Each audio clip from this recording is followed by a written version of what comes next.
আমার বিরুদ্ধে যারা যারা কথা বলেছে, যেই রূপেই বলে থাকুক, যেই আকৃতিতেই বলে থাকুক, তারা সব উপরোক্ত 3 হত্যাকাণ্ড সহ আমার বিরুদ্ধে ষড়যন্ত্রের সঙ্গে জড়িত ছিল।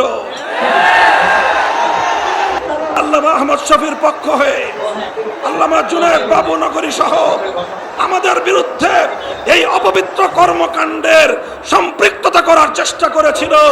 তাদেরকে রিমান্ডে নিয়ে জিজ্ঞাসাবাদ করতে হবে, সরকার কেন তাদেরকে দিয়ে এই কাজ করিয়েছিল। প্রথম কথা, আল্লামা আহমদ শফিকে শেখ হাসিনার নির্দেশে তার গোয়েন্দা সংস্থার লোকেরা সুকৌশলে হত্যা করেছে। তদন্তপূর্বক এই তথ্যের প্রমাণ জাতির সামনে হাজির করতে হবে। 2 নম্বর, দ্বিতীয়, আল্লামা আহমদ শফির ইন্তেকালের পর শেখ হাসিনা এবং তার গোপন পরামর্শদাতারা -3 ফর্মুলার উপর চলেছিল। -3 করতে চেয়েছিল। প্রথম মাইনাসের তালিকায় ছিলেন নূর হোসেন কাসেমি রাহিমাহুল্লাহ, দ্বিতীয় মাইনাসের তালিকায় ছিলেন আল্লামা জুনায়েদ বাবু নগরী রাহিমাহুল্লাহ, আর তৃতীয় মাইনাসের তালিকায় ছিলাম আমি অধম মামুনুল হক। তারা আল্লামা নূর হোসেন কাসেমিকে ষড়যন্ত্রমূলক ভাবে হাসপাতালে গিয়ে গোয়েন্দা সংস্থার লোকেরা হাসপাতালকে ব্ল্যাকমেইল করে, কবজা করে, নিয়ন্ত্রণ করে, কোন প্রাণঘাতী ঔষধ প্রয়োগ করে নূর হোসেন কাসেমিকে তারা হত্যা করেছে। সেই হত্যাকাণ্ডের সঠিক তদন্ত এবং বিচার করতে হবে। এরপরে তারা আল্লামা জুনায়েদ বাবু নগরীর বিরুদ্ধেও একই কৌশল গ্রহণ করেছে এবং আল্লামা জুনায়েদ বাবু নগরীকেও তারা হত্যা করেছে। এই 3 হত্যাকাণ্ডের যথাযথ তদন্ত এবং তার জন্য দায়ীদেরকে জাতির সামনে চিহ্নিত করে, মুখ সম্মোচন করে বিচার করতে হবে। আর এরপরে আমাকে একটা করুণা করেছে যে ওর বয়স কম, বেঁচে থাকুক কিছুদিন। আমাদের 3 মুরব্বীরে মারছে, আল্লাহ জানে ওদের মধ্যে কেউ হয়তো আমার প্রতি তার একটু দয়া হয়েছে যে ও বেঁচে থাকুক, কিন্তু এমন ভাবে বেঁচে থাকুক যেন দেশের মানুষের কাছেও মুখ দেখাতে না পারে। আমাকে জনগণ থেকে বিচ্ছিন্ন করার পায়ে তারা চালিয়েছিল। আমি পরিষ্কার ভাষায় বলি, 2021 সালের 3রা এপ্রিলের পর আমার বিরুদ্ধে যারা যারা কথা বলেছে, যেই রূপেই বলে থাকুক, যেই আকৃতিতেই বলে থাকুক, তারা সব উপরোক্ত 3 হত্যাকাণ্ড সহ আমার বিরুদ্ধে ষড়যন্ত্রের সঙ্গে জড়িত ছিল। ব্যাপারটাকে কেউ আমার ব্যক্তিগত বিষয় হিসেবে বিবেচনা করবেন না। আমি ছিলাম 3 জনের একজন, আহাদুস সালাসা। আমি ছিলাম 3 জনের একজন। আমার 2 পূর্বসূরীকে হত্যা করেছে। আমার আল্লামা আহমদ শফিকে তারা হত্যা করে আমি যেন এদেশের ধর্মপ্রাণ মুসলমানদেরকে নিয়ে এই ষড়যন্ত্রের বিরুদ্ধে রুখে দাঁড়াতে না পারি, এজন্য আমার বিরুদ্ধে এমন ষড়যন্ত্রের বীজ তারা বুনেছিল, এমন ষড়যন্ত্রের চাল তারা বিছিয়েছিল যেন ভবিষ্যতে আর কোনোদিন কেউ মামুনুল হক হওয়ার স্বপ্ন না দেখে। মুহতারাম হাজিরিন, আমার কথা আর বেশি কিছু নয়। এই 4টা ঘটনা একই সূত্রে গাঁথা। আলেম সমাজকে বলবো, সরল হওয়া ভালো, এত সরল হওয়া ভালো না। আলেমদেরকে বলবো, সরল হওয়া ভালো, এত সরল হওয়া ভালো না।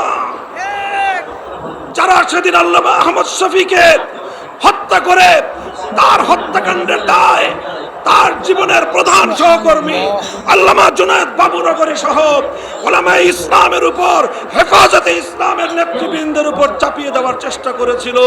তারা বাংলাদেশ থেকে ইসলামের শেকড় সহ উপড়ে ফেলবার পায় তারা করেছিল। কাজেই এগুলো সুন্দরভাবে, এগুলো যথাযথ তদন্ত, এর স্বরূপ উন্মোচন এবং এর সঠিক বিচার এই জাতি প্রত্যাশা করে। কথা বলেন ঠিক না বেঠিক? ইনশাআল্লাহ আমরা ঐক্যবদ্ধ আছি। আমাদের সভাপতি সাহেব আমার জন্য মন্ত্রিত্বের কথা বলেছেন।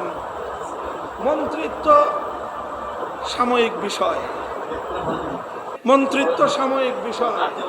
আমাদের হাফিজ জি হুজুর মন্ত্রিত্ব করেন নাই, আমাদের শাইখুল হাদিস মন্ত্রিত্ব করেন নাই, আমাদের মুফতি আমিনী রহমতুল্লাহ আলাইহিও মন্ত্রিত্ব করেন নাই, স্যার সৈয়দ ফজলুল করিম পীর সাহেব চরমনাই রাহিমাহুল্লাহ মন্ত্রিত্ব করেন নাই, আল্লামা আহমদ শফি মন্ত্রিত্ব করেন নাই, আল্লামা জুনায়েদ বাবু নগরী মন্ত্রিত্ব করেন নাই।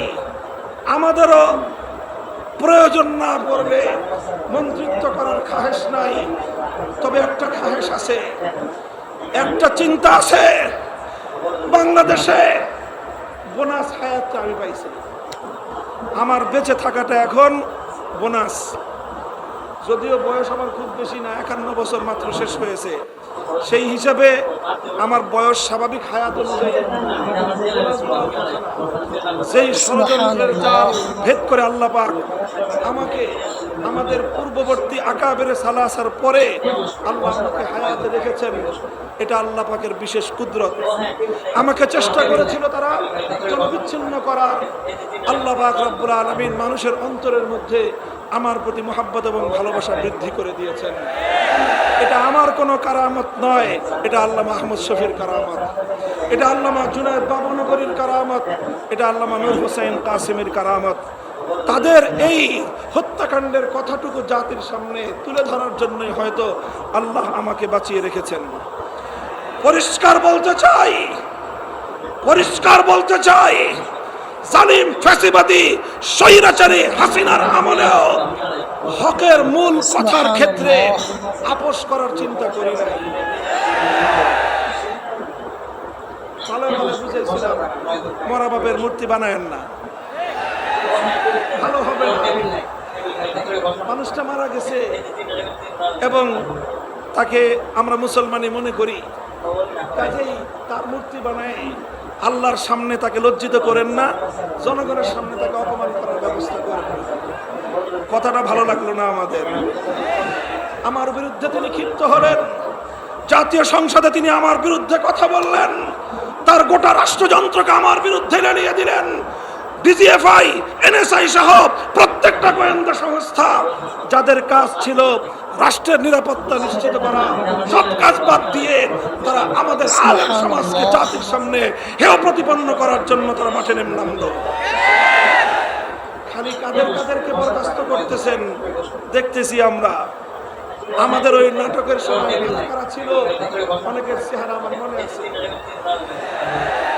কারা কারা আদালতে আমাকে উঠানোর সময় আমার আইনজীবীকে পর্যন্ত হুমকি দিয়ে আদালতের কাঠগড়ে আসতে দেন নাই, চেহারাগুলো আমার মনে আছে। আদালতে থাকবে বিচারক আর আইনজীবীরা। আমাকে আদালতে উঠানোর সময় সশস্ত্র বাহিনীর সদস্য সেখানে উপস্থিত কেন ছিল, প্রশ্নটা আজকে করলাম না, প্রয়োজন হলে ভবিষ্যতে করব। মনে রাখবেন, মনে রাখবেন, আলেম সমাজকে জাতির কাছ থেকে বিচ্ছিন্ন আপনারা করতে পারবেন না। কারণ উলামায়ে কেরাম আল্লাহর জন্য কাজ করেন, আল্লাহর দ্বীনের জন্য কাজ করেন, হকের ঝান্ডা সমুন্নত করার জন্য কাজ করেন। জীবনের পরোয়া করার সময় নাই। বলে দিই, আবারও বলছি, হিন্দু ধর্মাবলম্বীরা তারা তাদের মন্দিরে মূর্তি কয়টা বানাবে সেটা নিয়ে আমাদের মাথা ব্যথা। হ্যাঁ, একটা আফসোস আছে যে তারা সঠিক ধর্ম পেল না, ইসলাম ধর্ম গ্রহণ না করে জাহান্নামের পথে তারা চলতেছে, মনে ব্যথা আছে। কিন্তু তাদের মূর্তি নিয়ে আমাদের মাথা ব্যথা। কিন্তু মুসলমানদের কোনো জাতীয় স্থাপনায় রাষ্ট্রীয় সম্পদ ব্যয় করে মূর্তি বানাবেন, আমরা মুখে আঙুল দিয়ে চুষবো।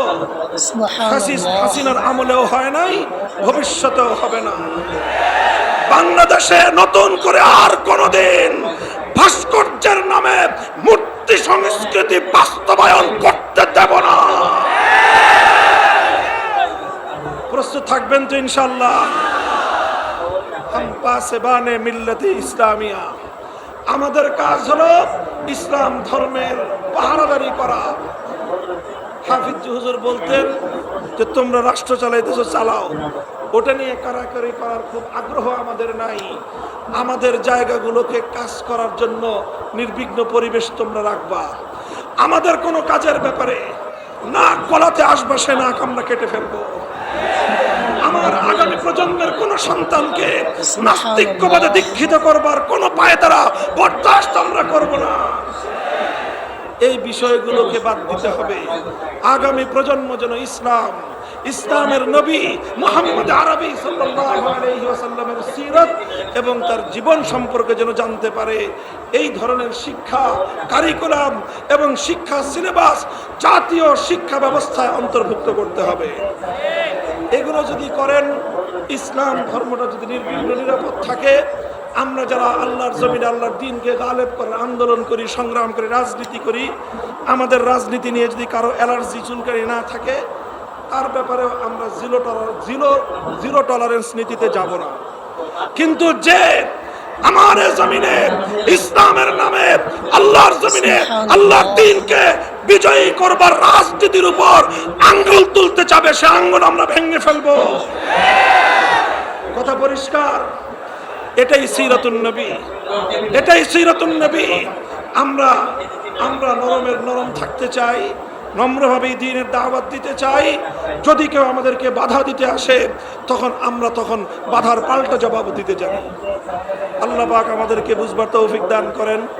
সিরাতুন নবীর সোনালী আদর্শ মোতাবেক আল্লাহ সমাজ গঠন করার তৌফিক আমাদেরকে দান করেন। জাতীয় সিরাত কমিটির ঐতিহাসিক আজিমুস শান এই ইজলাসকে আল্লাহ কবুল করুন।